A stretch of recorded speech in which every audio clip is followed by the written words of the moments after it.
누가복음 2장 10절에서 11절 제가 공독해 읽도록 하겠습니다. 천사가 이르되 무서워하지 말라. 보라, 내가 온 백성에게 미칠 큰 기쁨의 좋은 소식을 너에게 전하노라. 오늘 다윗의 동네에 너희를 위하여 구주가 나셨으니 곧 그리스도 주시니라. 아멘. 기도하겠습니다. 하나님 은혜와 사랑을 감사드립니다. 대림절 하나님 마지막 주일, 우리가 기쁨의 주일을 하나님 앞에 올려드리며 오늘도 기쁨으로 오실 우리 주 예수 그리스도를 대망하며 나아가기를 원합니다.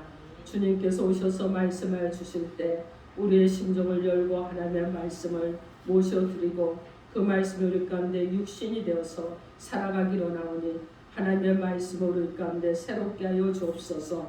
예수님 이름으로 기도합니다. 아멘. 자, 오늘 하나님께서 저와 여러분에게 주시는 말씀은 큰 기쁨의 소식으로 오신 예수님이라 하십니다. 이런 제목으로 하나님의 말씀을 선포하겠습니다. 오늘 말씀이 선포될 때 큰 기쁨의 소식으로 오신 예수 그리스도를 기다리는 우리 가운데 또 이제 영원히 오셔서 우리와 함께 하실 그 주님을 기다리는 대망의 저와 여러분이 되기를 주님의 이름으로 축원합니다. 아멘. 여러분 서로 인사하세요.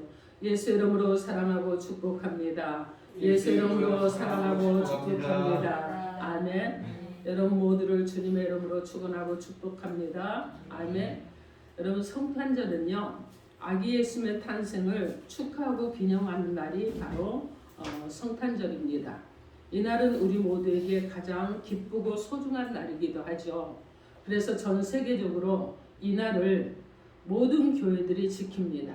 예수 그리스도의 탄생하시는 성탄절을 기뻐하면서 축하하면서 지키는 것입니다.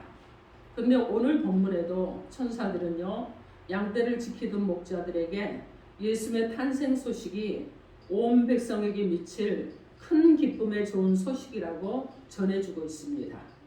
특별히 천사들은요, 기쁜 소식이라고 하고 좋은 소식이라고 하지 않고 큰 기쁨을 주는 좋은 소식이라고 강조를 했습니다. 이 말씀은요, 세상에서 흔히 접할 수 있는 일반적인 그런 기쁨의 소식이 아니라는 것이죠. 뭔가 차원이 다르고 질적으로 영적으로 전혀 다른 놀랍고도 새로운 기쁜 소식, 곧 그것은 무엇이냐? 복음이라는 사실인 것입니다. 여러분 지금까지 여러분 인생을 살아오셨지만 우리 어린아이들은 인생이 짧잖아요. 10몇 년 이러지만은 여러분 작년으로 막 60, 70 이렇습니다. 여러분 이 인생을 살아보면서 여러분도 돌이켜보면 기쁜 일들이 참 많았을 거예요. 그리고 그 기쁜 일들이 참 많았는데 그 중에서 적어도 한 가지, 두 가지, 세 가지 손에 꼽아라 이러면 여러분이 저는 어떤 일이 이렇게 기뻤습니다. 이렇게 말할 수 있을 것입니다. 저도 지나놓고 생각을 해보면 기쁜 일들이 참 많았어요. 그 중에도요, 여러분 기쁜 일은 무엇이었느냐? 저희 딸이 태어난 날이었습니다. 엄마들은 끄덕끄덕 하시죠? 저희 딸이 태어나는 날이요. 어머, 수술을 하고 병실에 갔더니 아이가 있는데 왜 그렇게 예쁜지 저는요 세상에 태어나서 그렇게 예쁜 아이를 처음 봤습니다. 그래서 아주 눈썹도 진하고 어머 어쩌면은 이렇게 코도 예쁘지 나 좀 안 닮았구나 이러면서 어머 얼굴에 오늘 왜 이렇게 예뻐? 얘는 왜 이렇게 길쭉길쭉한가? 손도 길쭉하고 팔도 길쭉하고 다리도 길쭉했어요. 그러면서 통통한 게 아니라 늘씬해 갖고 나왔습니다. 그래서 제가 보면서 어머 얘는 왜 이렇게 예쁜 거야 막 그랬어요. 어른들이 아들 안 낳았다고 서운해하는 건 생각도 못하고 제 기쁜 마음 막 표현을 했습니다. 어머 딸이라서 너무 좋다 이러면서 여러분 누구나에게 이런 기쁜 일이 있죠. 여러분 그런데 그런 기쁜 소식은요 우리가 일반적으로 누릴 수 있는 이런 것이죠. 그런데 예수님의 탄생 소식이 왜 우리에게 큰 기쁨의 소식이었을까? 그죠? 그냥 기쁜 소식이 아니라 왜 큰 기쁨의 소식이었을까요? 오늘 우리는요 구주께서 오셨는데 예수님께서 큰 기쁨의 소식으로 오신 이 예수님을 왜 기쁨의 소식인지 하나님의 음성을 듣도록 하겠습니다. 첫째로 큰 기쁨으로 소식으로 오신 구주 예수님이 이 땅에 오셨기 때문에 그렇습니다. 오늘 본문 누가복음 2장 11절 말씀에 오늘 다윗의 동네 너희를 위하여 구주가 나셨으니 곧 그리스도 주시니라 이렇게 말씀합니다. 천사들은요 구주 예수 그리스도께서 이 땅에 태어나셨기 때문에 우리에게 큰 기쁨이 되는 좋은 소식이라고 말하고 있습니다. 성탄절은요 구주 되신 예수님께서 이 땅에 오신 날이기 때문에 큰 기쁨이 되는 그런 날인 것입니다. 그러면 구주 예수님이 이 땅에 오신 것은 왜 우리에게 큰 기쁨이 되겠습니까? 그것은요 예수 그리스도가 이 땅에 오심으로 인해서 우리 인생의 죄 문제가 해결되고 제삼을 받을 수 있었기 때문에 그렇습니다. 마태복음 1장 21절 말씀에 아들을 낳으리니 이름을 예수라 하라. 이는 그가 자기 백성을 그들의 죄에서 구원할 자이심이라 이렇게 말씀합니다. 천사는요 요셉에게 아들을 낳게 되면 이름을 예수라고 지을 것과 이 예수라는 이름의 뜻이 무엇인지 설명해 주었습니다. 예수는요 죄에서 구원하는 구원자라는 뜻을 가지고 있습니다. 예수님은요 그렇기 때문에 우리 인생들의 구원자가 되십니다. 그분이 바로 구주가 되시는 것입니다. 이 세상에는 여러분 여러 가지 문제들이 있잖아요. 우리는요 여러분 어떻습니까? 우리 개인으로는 개인적인 문제들이 많이 있죠. 그렇지만은 나라적인 문제도 있잖아요. 아무리 좋은 나라도 정치 문제가 있고 경제 문제가 있고 사회 문제가 있고 해결해야 될 많은 문제들이 있습니다. 그런데 무엇보다도 여러분 급하고 가장 중요한 문제가 무엇이냐면 바로 제 문제를 해결하는 것입니다. 여러분 경제, 정치, 사회 모든 문제의 원인이 무엇이냐면 바로 죄의 문제와 연관이 있는 거예요. 개인의 죄의 문제와 연관이 있다는 것입니다. 죄 문제는요 모든 문제의 뿌리가 되는 거예요. 그래서 죄 문제 해결 없이는 어떤 문제도 근본적으로 해결하기는 어렵다는 것입니다. 여러분 양심의 가책도 누리고 있고 마음의 평안도 있고 행복도 있고 감사도 있고 의미 있는 삶도 그것에 먼저 우리가 해결해야 될 것이 무엇이냐면은 죄의 문제를 해결해야 된다는 것입니다. 여러분 우리가 거짓말을 하거나 하다못해 여러분 우리가 어떤 조그만 불법적인 일을 해도 그 죄의 문제를 해결하지 않으면 어떻게 되죠? 양심에 거슬리게 되잖아요. 어떤 사람은요 어릴 적 너무 배가 고파서 가게에서 빵을 훔쳐먹었다고 그럽니다. 근데 훗날 어른이 되어서 너무 양심에 찔리는 거예요. 그래서 자기가 그 빵값을 계산을 하고 그리고 이자도 계산을 하고 그리고 나서는요 그 돈을 그 집에 몰래 갖다 뒀다고 그래요. 편지와 함께. 그런데 그러고 나니까 마음이 홀가분해졌다고 그럽니다. 어떤 사람이요 남의 집에서 물건을 훔쳤습니다. 근데 평생 그 가슴에서요 그때 그 일이 지워지지 않는 거예요. 너무 괴로웠어요. 그리고 자수성가했습니다. 수십 년의 세월이 흘렀어요. 그리고 나서 그곳에 가보니까 자기가 물건을 훔쳤던 그 집이 그 자리에 그대로 살고 있었습니다. 그래서 그 사람도 그 가격에 상응하는 것을 계산을 했다고 그래요. 과거에 자기가 훔쳤던 것들이 500만 원이었는데 500만 원을 몇십 년 동안 이자를 계산을 하고 자기의 양심에 대가지불을 하고 해서 여러분 많은 돈을 가지고 그 집에 찾아갔습니다. 그리고 가서 말했다고 그럽니다. 제가 옛날에 이 집에서 이렇게 해서 물건을 훔쳐갔습니다. 그런데 제가 수십 년이 지나고 그것을 기반으로 돈도 벌고 해서 세월이 지났지만 제 양심에 아직도 그것이 해결되지 않아서 찾아왔습니다. 저를 한 번만 용서해 주십시오. 이렇게 했다고 합니다.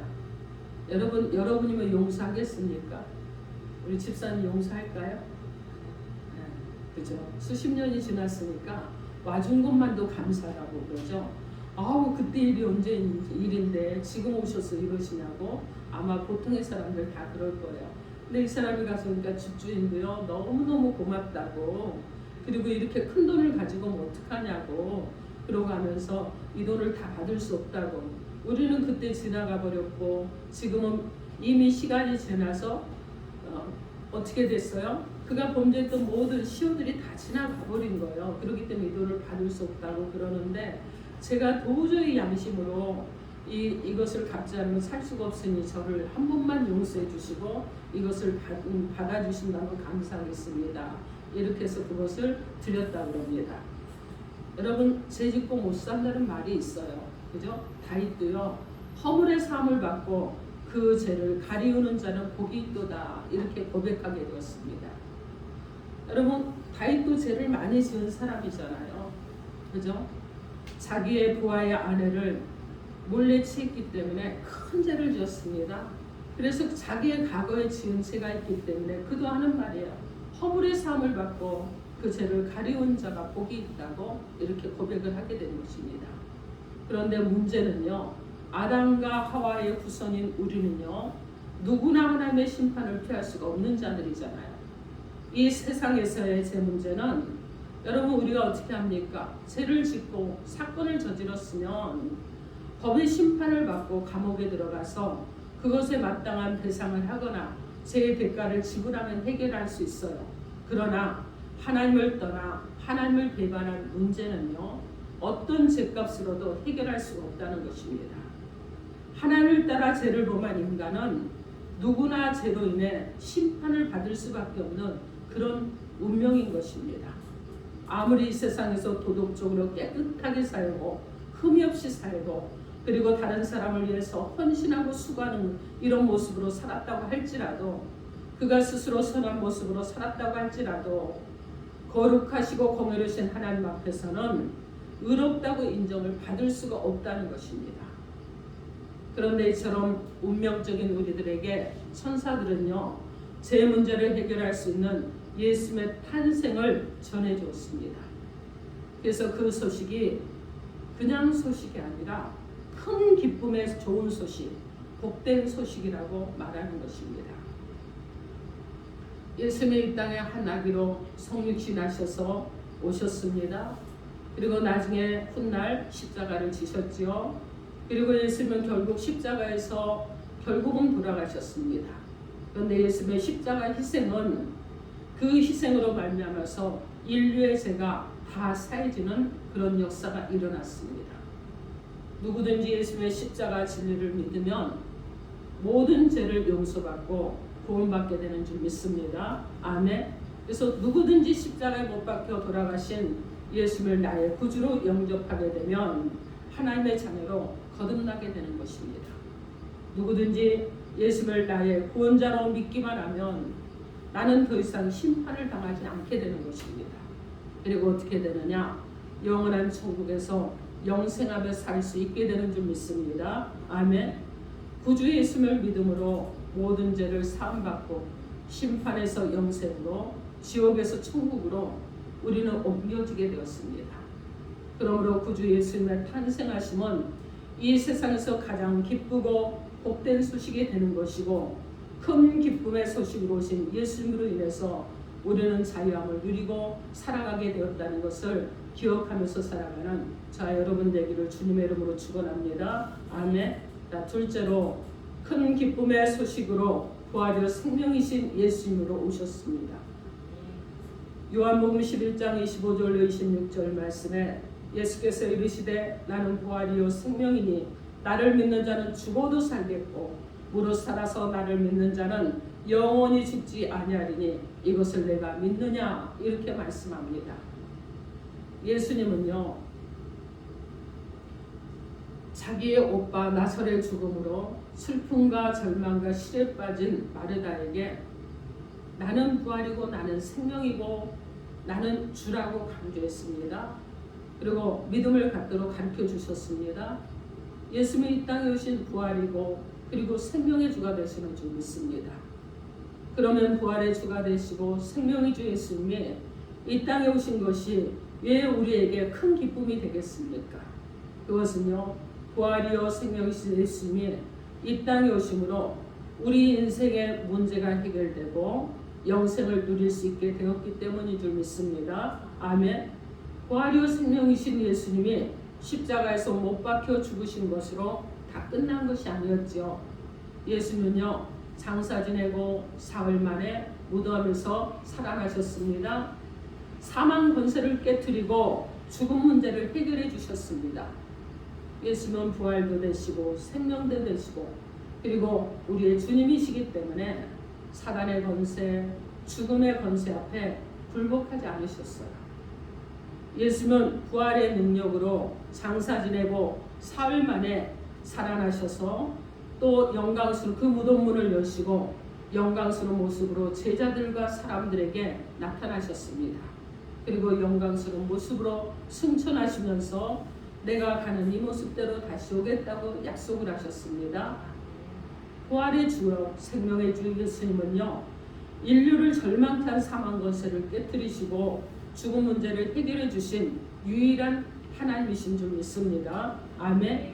세상에서 해결하기 가장 어려운 문제 중에 하나가 바로 죄의 문제와 더불어서 죽음의 문제입니다. 여러분, 죽음의 문제가 얼마나 심각합니까? 죽음은요, 인생들에게 두려움과 공포와 사별의 슬픔과 그리고 인생의 허무함을 가져다주는 힘을 가졌습니다. 사람들은 죽지 않으려고 발버둥을 칩니다. 절대 권력을 자랑하던 진시황제도요, 죽지 않는 불로초를 구해보겠다고 많은 곳에 사람들을 보냈습니다. 여러분, 진시황제가 보낸 사람들이 우리나라에도 다녀갔다는 그런 구전들이 많이 전해지고 있고, 실제로 서귀포에도요, 그들이 다녀간 글귀가 그곳에 기록이 되어 있다고 합니다. 여러분, 죽지 않기 위해서 여러 가지 노력을 하는 인간의 모습들이 있음에도 불구하고 진시황제도 죽었습니다. 현대의학은요, 어떻게 보면 좀 더 건강하고 오래 살까를 연구하는 것에 초점을 맞추고 있습니다.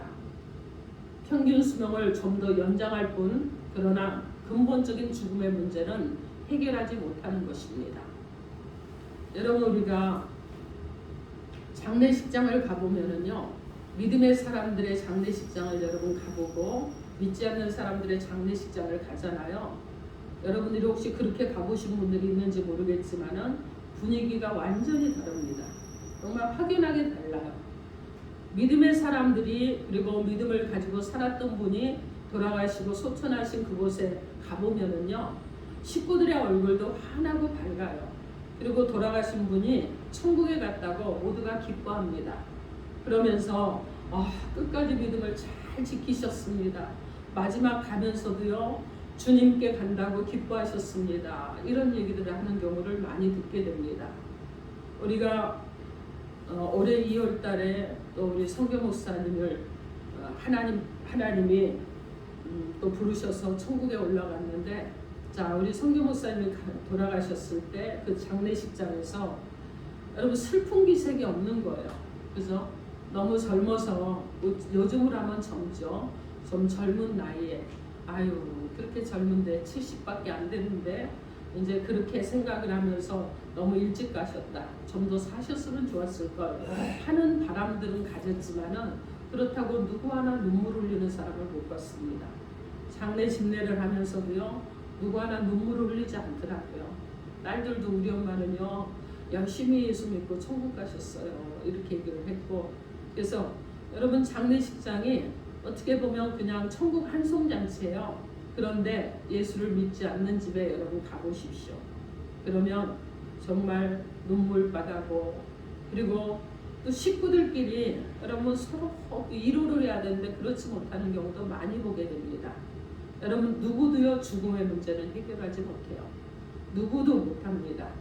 여러분, 하다못해 소크라테스는 그랬잖아요. 너 자신을 믿으라고. 여러분, 그랬어도 그도 죽었습니다. 여러분, 그 누구도 이 사망 권세 앞에 놓인 인간은요, 그저 힘없는 존재일 뿐이지 그 죽음을 해결할 수가 없다는 거예요. 그런데 이제 이 땅에 부활하신 예수님이 탄생하심으로 사망 권세로 인한 두려움에서 벗어나 자유하며 산소망을 가질 수 있게 하셨습니다. 예수님의 부활로 우리는 더 이상 이제 죽음을 두려워할 필요가 없어졌고, 영원한 삶에 대한 확신과 소망을 가지고 살아가게 하셨습니다. 누구든지 부활의 주, 생명의 주 예수님을 믿기만 하면 부활의 능력을 덧입게 됩니다. 그리고 영생을 누리게 됩니다. 좀 아멘 좀 크게 하세요. 여러분, 예수님은요 우리에게 말씀하십니다. 나는 부활이요 생명이니 나를 믿는 자는 죽어도 살겠고 무릇 살아서 나를 믿는 자는 영원히 죽지 아니하리니 이것을 내가 믿느냐, 이렇게 말씀합니다. 사랑하는 성도 여러분, 예수님이 이 땅에 오신 것은요 부활의 주 생명의 주로 오셔서 우리를 영원히 살게 하게 하신 큰 기쁨의 소식으로 오셨습니다.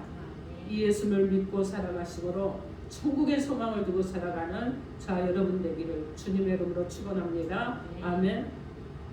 셋째로, 큰 기쁨의 소식으로 오신 하나님이 우리와 함께 하십니다. 마태복음 1장 23절 말씀에 보라, 처녀가 잉태하여 아들을 낳을 것이요 그의 이름은 임마누엘이라 하리라 하셨으니 이를 번역한즉 하나님 우리와 함께 계시다 함이라, 이렇게 말씀합니다. 천사는 요셉에게 장차 마리아가 낳을 아들 예수님을 임마누엘의 하나님이라고 선포합니다. 임마누엘이란 하나님 우리와 함께 계신다는 뜻이죠. 자, 그렇습니다. 예수님은요 우리와 함께 계시는 임마누엘의 하나님이신 줄 믿습니다. 아멘. 그리고 부활 승천하신 후에도 보혜사 성령으로 우리와 함께하고 계세요. 지금도 저와 여러분 가운데 함께하시고 우리 교회 가운데 함께하시고 역사하시는 분이 바로 우리 주 예수 그리스도이신 줄 믿습니다. 아멘. 자, 예수님이 태어나시기 전에 구약 시대에도요 하나님께서 이스라엘 백성들과 함께하셨죠. 그렇지만 구약 시대에는요 성막 안에 있는 지성소에서 대제사장만 제한된 시간에 하나님을 만나고 하나님과 함께할 수 있었습니다. 모세나 아론이나 여호수아나 여러분 기도원 같은 제한된 주의 종들만 하나님과 대면하고 대화할 수 있었어요. 하지만 그들 또한 하나님을 직접 만나지는 못했습니다. 하나님의 음성을 듣거나 하나님의 영광을 일시적으로나마 볼 수밖에 없었습니다. 구약 시대에는요 제한된 범위 내에서 하나님과 함께할 수 있었다는 거예요. 여러분, 그런데 예수님이 태어나신 신약 시대부터는 달라졌습니다. 예수님의 제자들뿐만 아니라 함께 있던 여인들 그리고 이스라엘 백성들이 늘 하나님이신 예수님을 만나고 예수님의 말씀을 듣고 예수님과 함께 식사도 하고 예수님과 함께 교제도 나눌 수 있었습니다. 또 예수님으로부터 병고침을 받기도 했습니다. 기적을 체험할 수도 있었습니다. 예수님은 승천하시기 전까지 이스라엘 백성들과 늘 함께 하시고 그들과 동행해 주셨습니다. 하지만 신약 시대 이 당시에는요 이스라엘 백성들에게는 한계를 벗어날 수 없었습니다. 그들은 예수님의 부활 승천하신 후에 보혜사 성령님이 이 땅에 오심으로 시간과 공간 그리고 민족을 초월한 임마누엘 하나님의 역사를 체험할 수 있게 된 것입니다. 여러분, 하나님은요 시공을 초월해서 언제 어디서든지 누구에게든지 하나님의 백성을 만나주고 계시죠. 그래서 함께하고 계시죠. 여러분, 그래서 여러분 어떻게 합니까? 여러분이 평일날 여러분 집에서 기도하고 예배할 때 하나님이 그곳에 함께 하시잖아요. 여러분이 하루를 살아가는데 여러분의 삶에 하나님이 동행해 주시잖아요. 그 하나님이 여러분을 인도해 주시고 여러분과 함께 하시죠. 무엇을 하십니까? 보혜사 성령으로 하시는 것입니다. 이 보혜사 성령님이 우리를 날마다 만나주시고 계세요. 제가 아침에 와서 잠깐 기도하면서 하나님 오늘도 주의 은혜를 구하며 나갑니다. 보이지 않는 하나님이에요. 근데 저와 함께 하신 하나님이고 내 안에 계시고 내 옆에도 계시고 그리고 오늘도 나와 함께 하신 하나님, 그 하나님께 기도하는 거예요. 그래서 하나님은요 어느 때라도 우리 함께 하신 하나님이십니다. 아멘. 늘 여러분과 함께 하신 하나님이에요. 우리와 함께 하신다는 사실은 정말 놀라운 은혜고 기적이 아닐 수가 없는 것입니다. 전지전능하신 하나님이 나와 함께 한다는 사실을 여러분이 믿고 계시죠? 아멘. 여러분, 얼마나 이것이 감사하고 얼마나 희망이 되고 얼마나 든든한 사실입니까? 하나님이 함께 하시니까 여러분 세상에 험하다고 할지라도 두려울 것이 없잖아요. 임마누엘 하나님이 늘 친구가 되어주시기 때문에 우리와 함께 하시기 때문에 늘 부모님처럼 우리를 지켜주시고 보호해 주시기 때문에 우리는 여러분 두려울 것이 없는 거예요.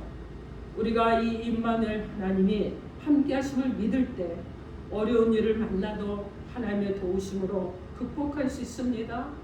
여러분 괴로운 일을 만나도 하나님의 도우심으로요 우리는 그 일을 극복할 수 있는 것뿐이 아니라 해결해 나가신 하나님의 은혜를 받으면서 나가는 거예요.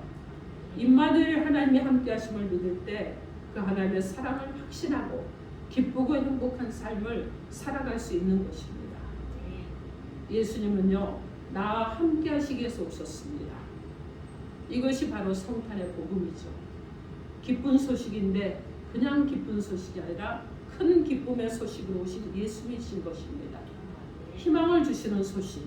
임마누엘 주님은요 부활 승천하실 때도 우리에게 약속을 하셨습니다. 보라 내가 세상 끝날까지 항상 너희와 함께 있으리라. 아멘. 이 영광스러운 복음을 믿음으로 받아들이고 감격하며 살아가는 저 여러분 되기를 바랍니다. 고난의 자리에서도 오늘도 우리 성도 중에 병실에 있는 성도도 있는데 병실에서도 슬픔의 자리에서도 피곤한 자리에서도 고독한 자리에서도 어디에서도 임마누엘 하나님은 나와 함께 하시는 줄 믿습니다. 임마누엘 즉 임마누엘 그 하나님 그 주님께서 나와 함께 하시는 은혜가 충만한 자 여러분 되시고 그래서 아기 예수로 오셔서 정말 기쁨이 되어주시는 그 주님을 기다리는 자 여러분이 되기를 주님의 이름으로 축원합니다. 아멘. 아기 예수님이 탄생하신 성탄절은요 온 백성에게 큰 기쁨이 되는 복된 날입니다. 우리를 죄에서 구원한 구주 예수님이 탄생하신 날입니다.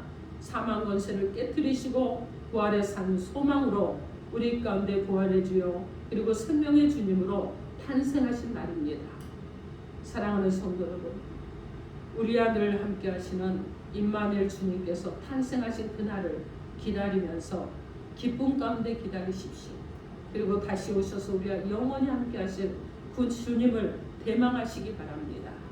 이 땅에 초림으로 오신 예수 그리스도가 탄생하는 날을 기념하기 위해서 우리가 성탄절 예배를 드리는데 이때 다시 오셔서 영원히 함께 하실 재림의 주님을 기다릴 수 있는 믿음의 사람으로 일어나는 자 여러분 되시고 재림의 주님을 기다리면서 여러분 영원한 하나님과 함께하는 주님의 보좌 우편에 앉아있는 여러분의 모습을 또한 대망하시면서 기다리는 복된 날들이 되기를 주님의 이름으로 축원합니다. 아멘. 기도하겠습니다.